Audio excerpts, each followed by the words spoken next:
Bueno, no sé muy bien cómo se graba por mí, pero voy a intentar y les voy a pasar, ¿ya?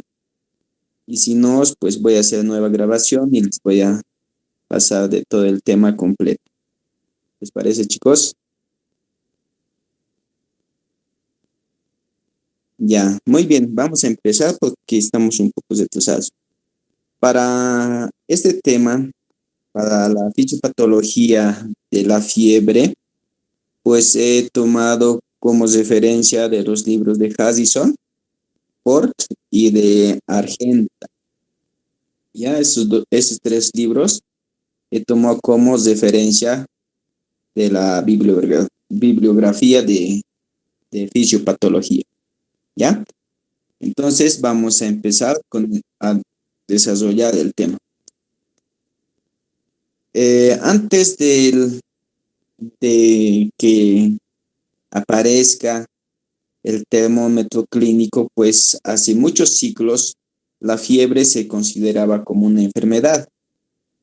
Posteriormente, después de aquí de 5 a 6 décadas, pues apareció el termómetro clínico y desde entonces se ha empezado a estudiar la que es la fiebre. ¿Ya? Entonces, desde entonces ya se podía controlar la temperatura corporal normal de un ser vivo. ¿Ya? Entonces, desde entonces, pues se ha dicho que la fiebre es controlada a partir de un órgano que en sí es el hipotálamo. Este órgano, pues, hace que pueda producir calor y también perder calor, ¿no? A través de las estimulaciones de las terminaciones nerviosas libres, ¿ya? Entonces, acá tenemos los nociceptores, los receptores somáticos, que, que a nosotros nos interesa los termorreceptores, ¿no? Tanto los termorreceptores del frío como del calor.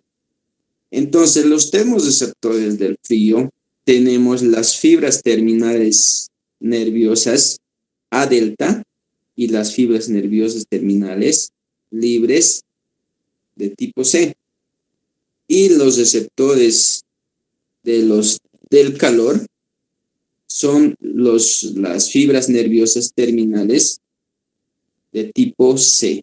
Entonces, estos dos tipos de fibras nerviosas pues llevan el frío y el calor desde la parte superficial hacia el sistema nervioso central.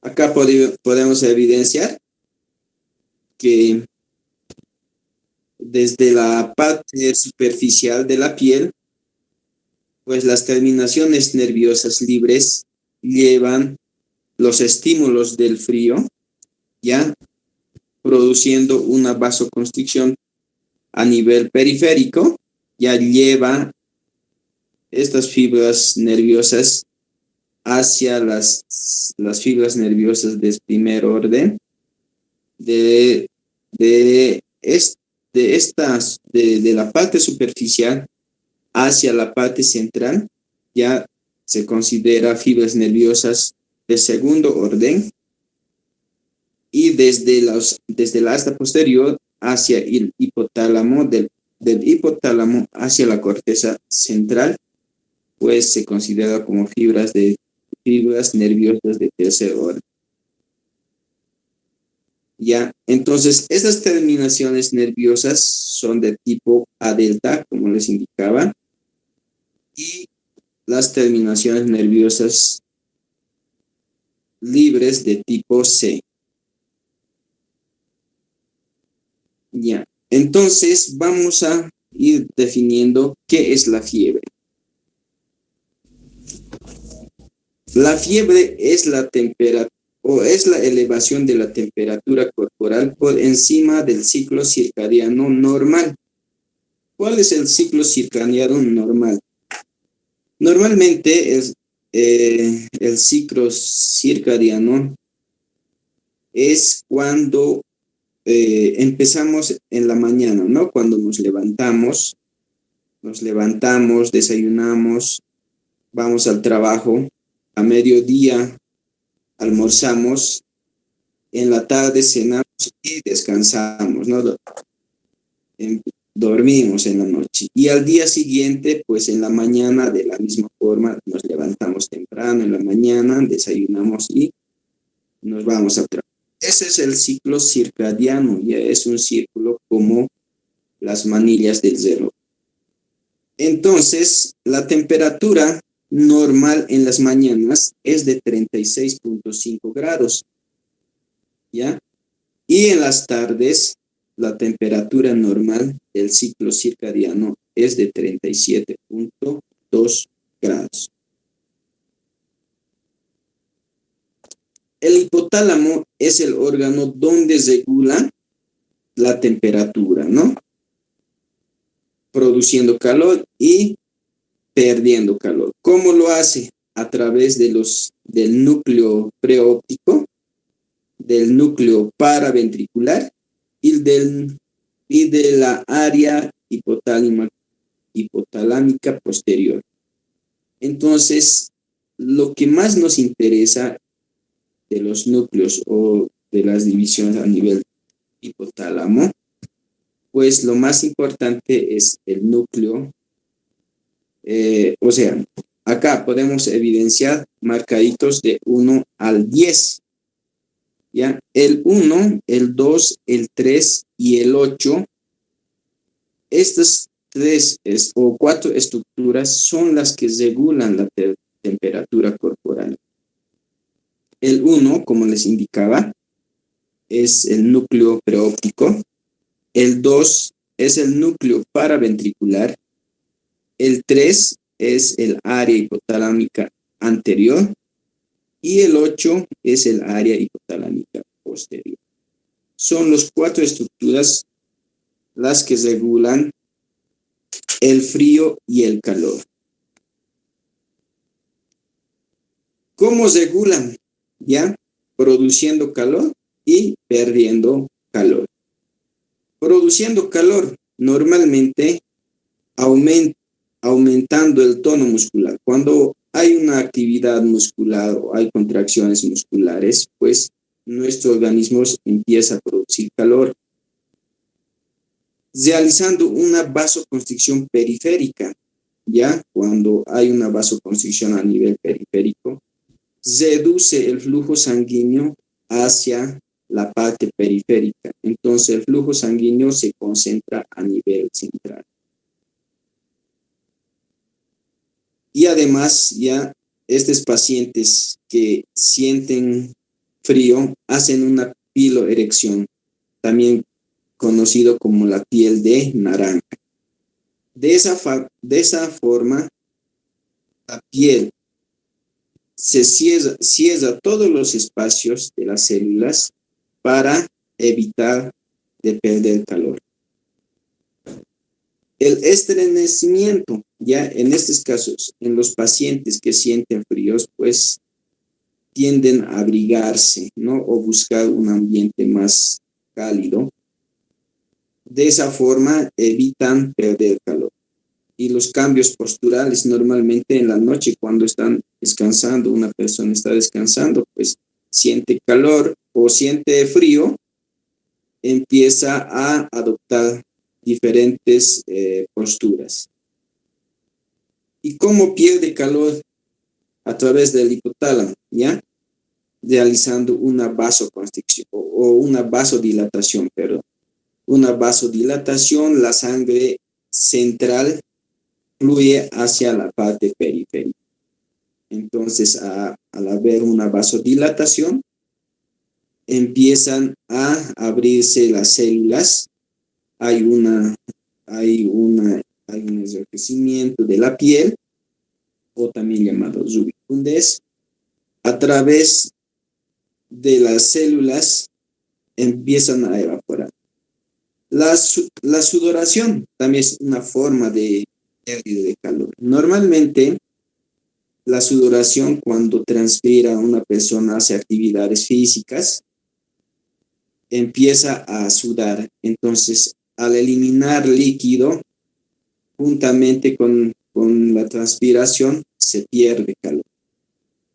Eso es en cuanto a la regulación de la temperatura corporal central normal, ¿ya?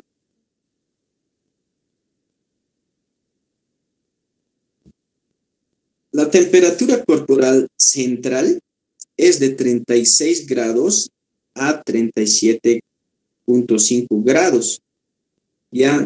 Eso normalmente no se puede medir, porque si es que nosotros de alguna manera quisiéramos saber la temperatura corporal normal, pues tendríamos que medir con un catéter central o con algunas sondas nasogástricos o rectales para poder llegar hasta la parte central, ¿no?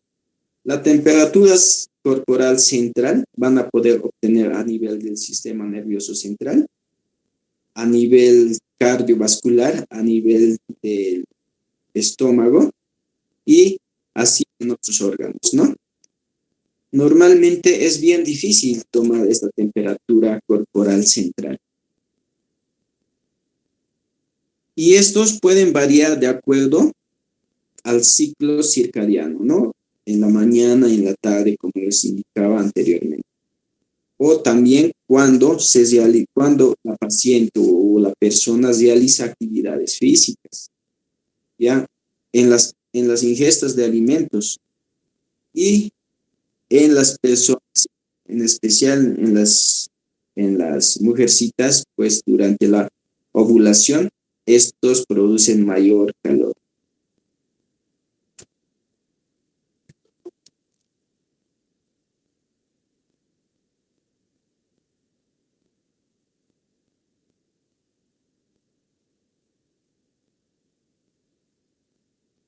Sí, justamente estoy aceptando a todos los que están ingresando a medida que voy explicando.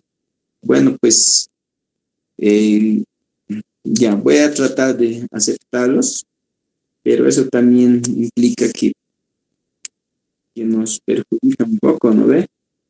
Ya, vamos a continuar. La medición de la temperatura, la más exacta es la temperatura rectal y la menos exacta es la temperatura axilar. Aunque la temperatura rectal es la más exacta, casi va relacionado con la temperatura corporal central, también es bien difícil de tomar, ¿no? No podemos tomar a una paciente pues que ingresa a emergencias o en salas de internación una temperatura rectal, ¿no? Entonces, la segunda que le sigue a la temperatura rectal es la temperatura bucal. Y otro tenemos la temperatura timpánica, ¿no? Entonces, la temperatura rectal es 0,4 grados más que la temperatura bucal. Por ejemplo, ya si tomamos una temperatura oral o bucal y reporta en nuestro termómetro de 36 grados y al mismo tiempo tomamos una temperatura rectal, nos reporta 4 grados más. Entonces, en este caso, nos va a reportar 36 o 37,4 grados centígrados, ¿no? En la timpánica, también de la misma forma, varía, ¿no? 0,3 grados que la temperatura bucal. Y la axilar es menos, ya que la temperatura bucal es 0,5 grados menos que la temperatura bucal. ¿Han comprendido esta parte? Sí, doctor. Muy bien, entonces vamos a continuar. La temperatura normalmente, pues de grados Celsius, se puede convertir en Fahrenheit, ¿ya? Entonces tenemos las fórmulas, ¿no? Fahrenheit es igual a temperaturas Celsius por 1.8 más 32. ¿Ya? Y si queremos convertir de Celsius a Fahrenheit, también Celsius es igual a Fahrenheit menos 32 por 1.8. Esas son las dos fórmulas para la conversión de la temperatura. Entonces, ¿qué es la fiebre? La fiebre es la elevación de la temperatura corporal junto con un incremento del punto termostático del hipotálamo. ¿Ya? ¿Qué significa eso? Cuando hay fiebre, normalmente hemos explicado a principios que el hipotálamo regula la temperatura, el calor y el frío, ¿no? En la fiebre, pues la temperatura corporal normalmente se eleva mucho más que el eje del hipotálamo. Y muchas veces le confunde que cuando el hipotálamo está muy abajo y el punto del calor está muy arriba, se confunde el hipotálamo que el paciente está sufriendo pérdida de calor. Entonces produce mayor cantidad de calor, ¿ya? Y estos pacientes pueden llegar a 78, 89, hasta 40 grados, ¿no? Muchas veces llegan. Y especialmente en los niños empiezan a convulsionar a partir de los 39 grados centígrados. Entonces, como anteriormente les explicaba, que por las mañanas la temperatura corporal es de 36.5 grados. Y cuando tenemos una temperatura de 37.2 grados o mayor de este rango, se considera fiebre. Y por las tardes, lo normal, la temperatura corporal hemos indicado que es de 37.2 grados y mayor a 37.2 grados se considera fiebre. ¿Ya? Hiperpirexia. La hiperpirexia se dice cuando la temperatura corporal es mayor a 41.5 grados. ¿Ya? Esto normalmente se eleva cuando una paciente tiene una infección grave.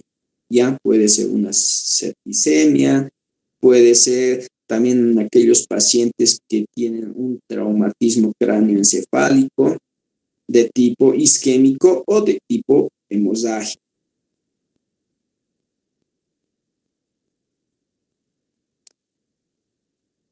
La otra diferencia de hiperpirexia es la hipertermia.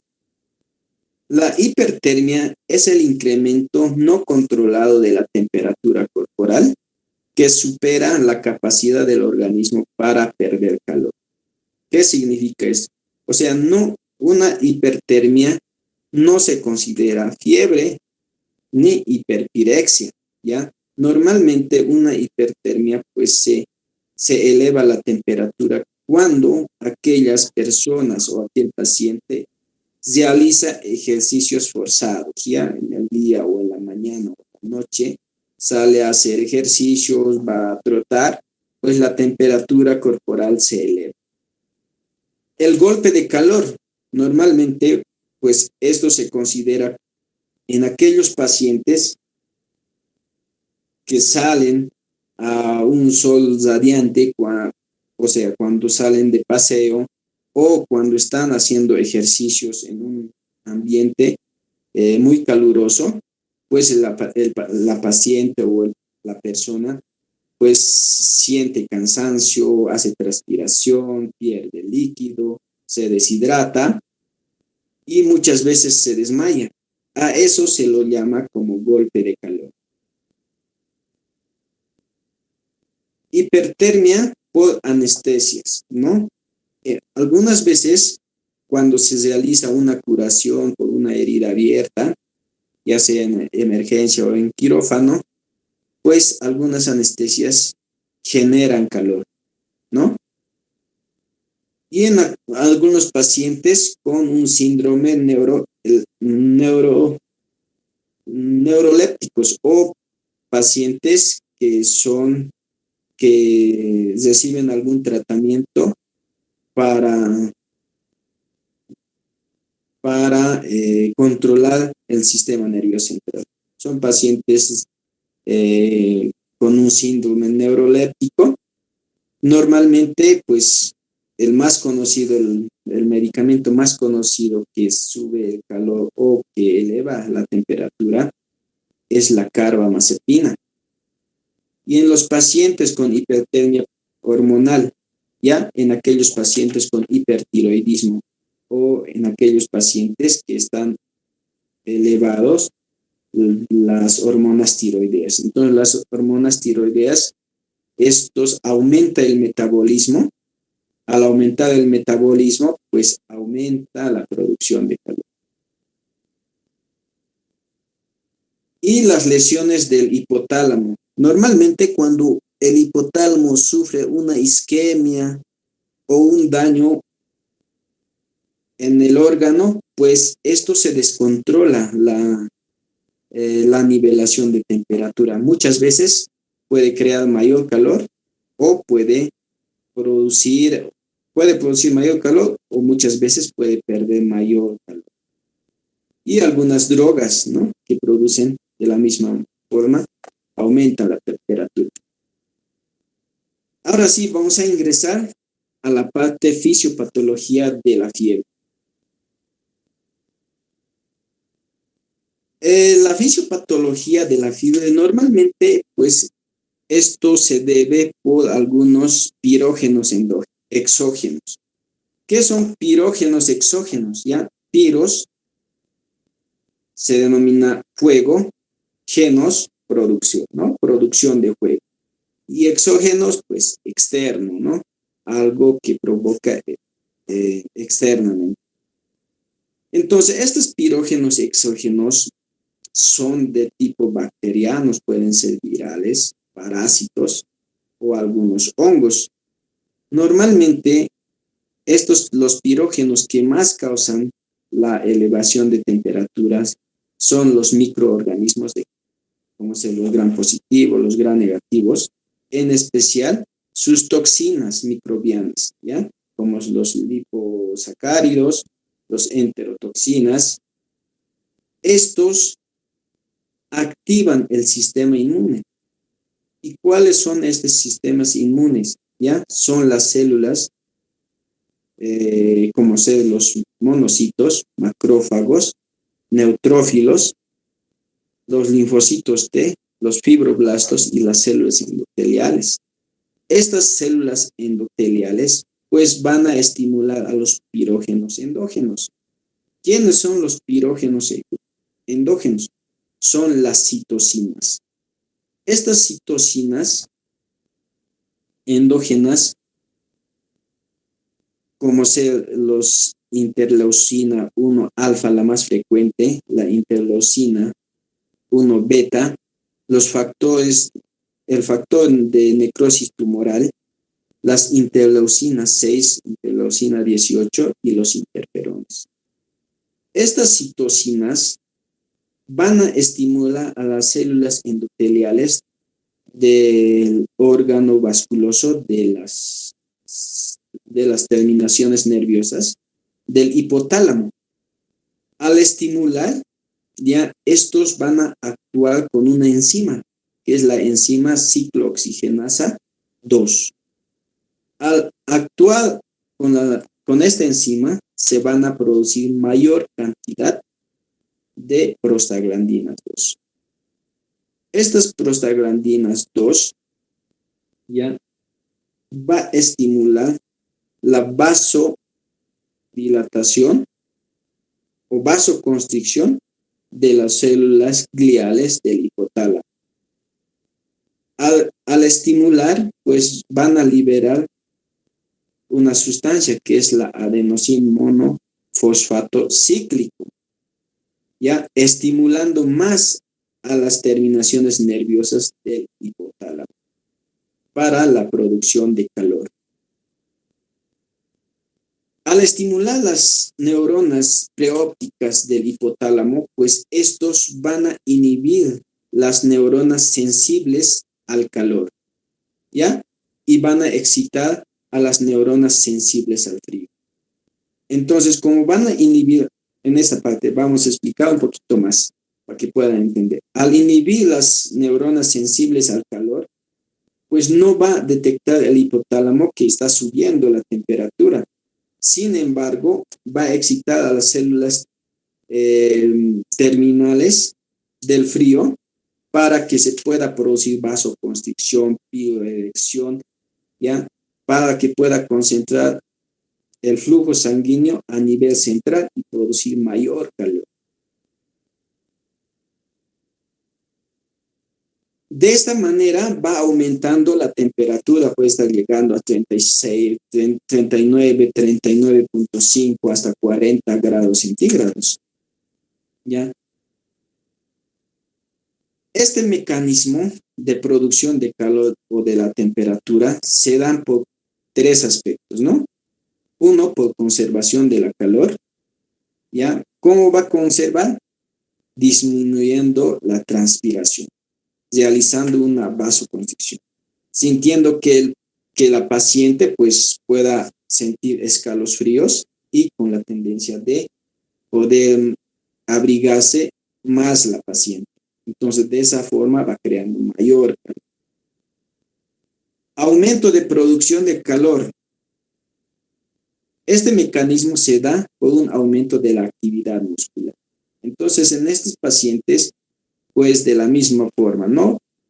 Al subir la temperatura y al descontrolarse el hipotálamo, normalmente pues va a haber una contracción de los músculos, va a haber una contracción a nivel periférico o de los vasos a nivel periférico, ya va a haber un mayor metabolismo del hígado y el escalofríos que les indicaba, ¿no? Entonces, estos pacientes, a través de estos mecanismos, aumenta la producción de calor.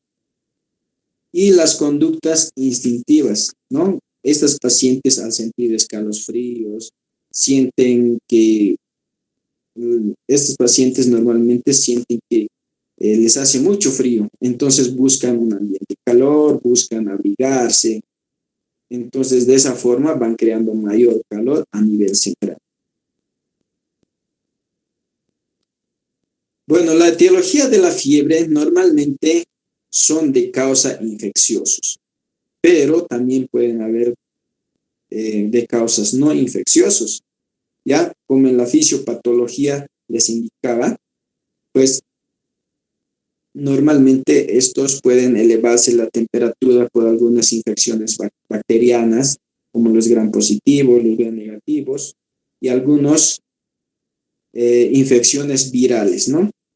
Ya sea por hongos, por micosis, infecciones protozoarios, infecciones por helmintos, y en aquellos pacientes que incrementan la temperatura de no causa infecciosa, pueden incrementar algunas neoplasias, ¿no? Algunas neoplasias en algunos órganos, como ser una neoplasia a nivel de las glándulas mamarias, una neoplasia a nivel del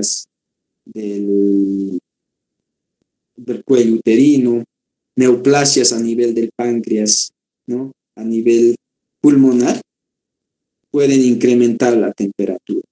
¿Ya? Enfermedades metabólicas, enfermedades hematológicas, ¿no? Son muy frecuentes los llamados cáncer de la sangre, ¿no? Estos pacientes, pues todo el tiempo están con fiebre.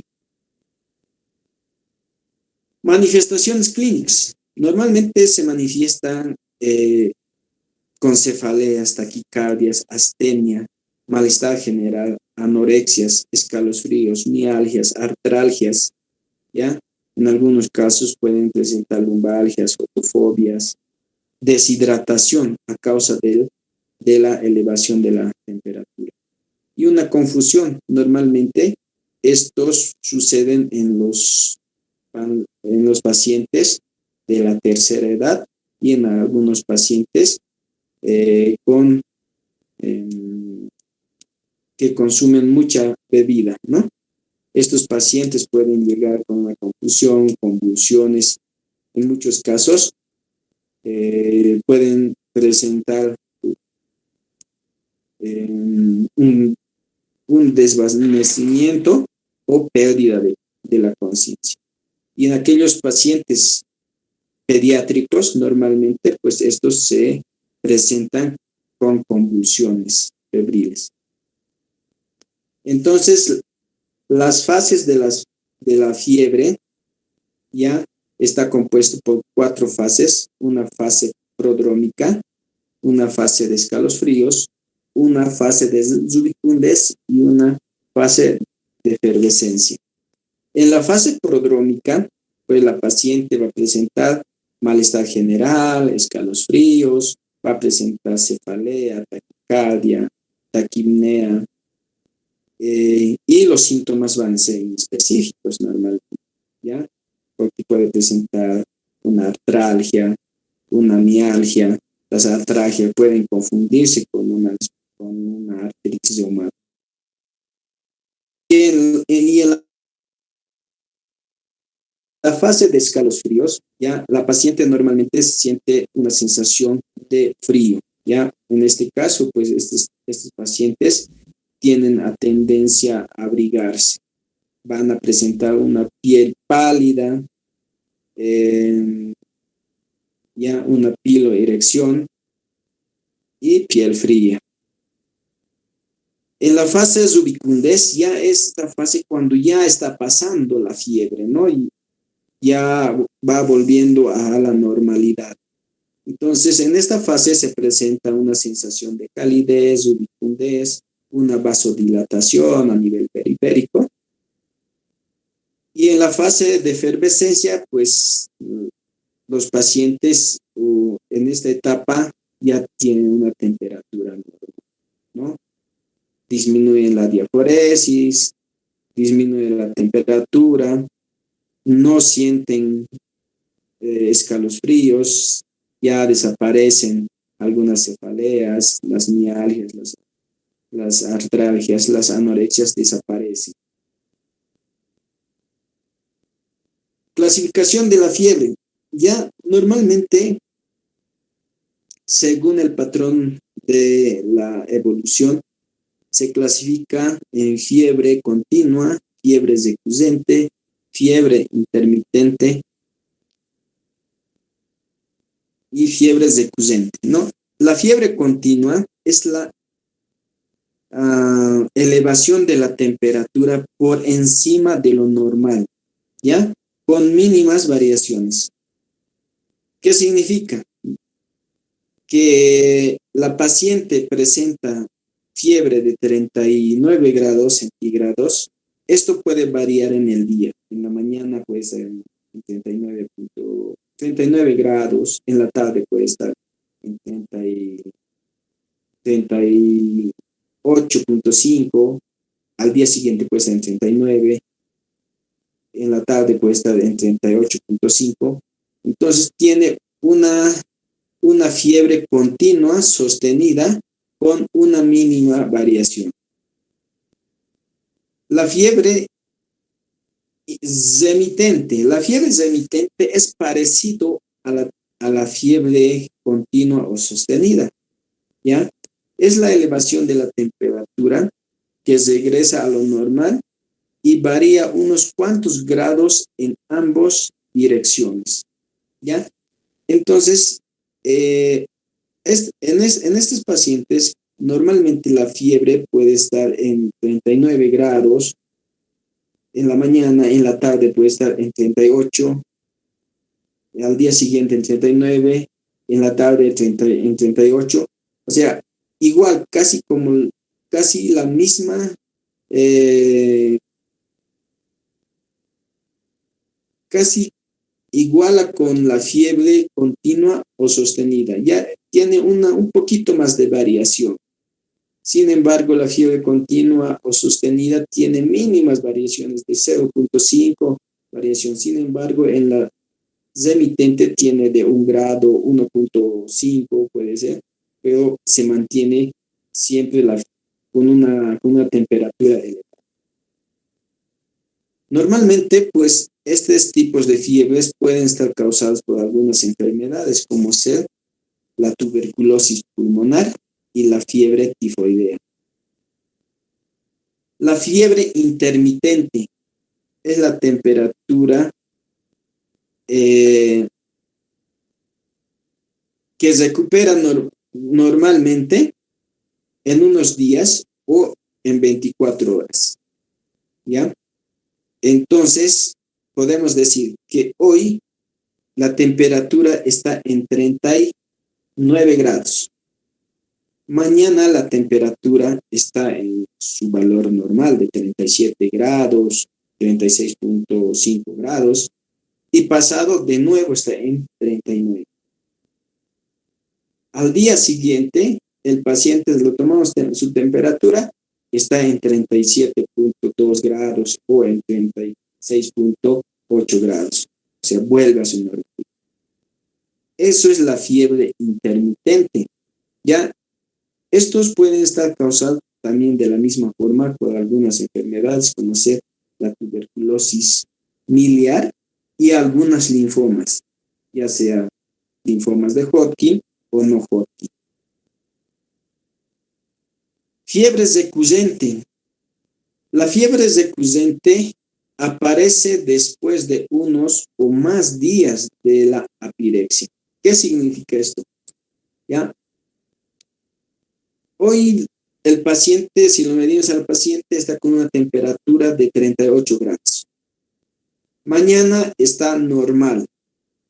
Pasado, de nuevo está la temperatura en 38 grados o a 39 grados. Después de un día, está también de la misma forma, está normal, está en 36,5, 37 grados centígrados. Después de un día, aparece con una fiebre elevada. Eso es la fiebre recurrente. ¿Ya? Entonces, estos también pueden estar relacionados con algunas enfermedades, como ser la malaria y la linfoma de Hodgkin. Otras clasificaciones de la fiebre según la duración. Estos pueden ser agudas o prolongadas. Agudas, ya menor a 15 días y prolongadas mayor a 15 días. Y otra clasificación que tenemos, la fiebre de origen desconocido. La fiebre de origen desconocida tiene criterios para decir que esta fiebre es desconocida, ¿ya? El primer criterio es la duración mayor a 3 semanas. El segundo criterio es una temperatura mayor a 38,3 grados. Y el tercer criterio es ausencia de diagnóstico después de una semana de pruebas de laboratorio, de imágenes. ¿Ya? En estos tipos de pacientes normalmente suelen estar todos los laboratorios, tanto el hemograma completo, las químicas sanguíneas, están en su normalidad. No hay. Entonces, en estos pacientes, pues hay que pedir otros tipos de laboratorio. Podemos pedir un perfil hepático, un perfil renal, un perfil o el perfil de coagulograma, ¿no? Podemos pedir algunos marcadores tumorales, ¿ya? Para tener un diagnóstico presuntivo. Y tenemos algunos principales síndromes que se les he tratado de ordenar, ¿ya? Que en estos tiempos de pandemia que un paciente llegue a consulta con fiebre, tos seca, más disnea o dificultad respiratoria, probablemente nos guíe pues a un diagnóstico de COVID-19. En un paciente que está con fiebre, tos productiva mayor a 15 días, pues nos orienta a una enfermedad pulmonar, como sea la tuberculosis pulmonar. Una paciente con fiebre, tos productiva más dolor torácico nos puede orientar a una neumonía adquirida en la comunidad. Fiebre más mialgias, artralgias, más dolor retroauricular, pues nos orienta a una enfermedad del oriente o del trópico, ¿ya? En estos casos, el dengue, más conocido. Fiebre más exudación, exudado perdón, fiebre más exudado amigdalar, más ausencia de tos. Esto nos puede orientar a una faringoamigdalitis bacteriana. Ya puede ser de tipo potasia, una faringoamigdalitis o causado por un estreptococcus de la beta hemolíticos del grupo B. Otros síndromes como fiebre, odinofagia, linfoadenopatías, estos nos pueden orientar a una enfermedad neoplásica como la mononucleosis infecciosa. Fiebre más rigidez de nuca, alteración cognitiva, que la paciente está inconsciente, nos puede guiar a una infección como sea la meningitis bacteriana. Fiebre, dolor lumbar, síntomas urinarios, pues de acuerdo a los puntos ureterales, nos puede llevar a un presunto diagnóstico de pielonefritis aguda. Fiebre más dolor abdominal, náuseas, vómitos, nos puede orientar a un abdomen agudo, más clásico como la apendicitis aguda. Fiebre, dolor abdominal en hipocondrio derecho más ictericia nos puede llevar a la orientación de una colangitis. Bueno, hasta ahí fue las teorías de fisiopatología de la fiebre y pues van a disculpar, chicos, por la tardanza y por los problemas que tuve en el enlace, pero a las próximas pues no va a pasar lo mismo. Muchas gracias, chicos. No te preocupes.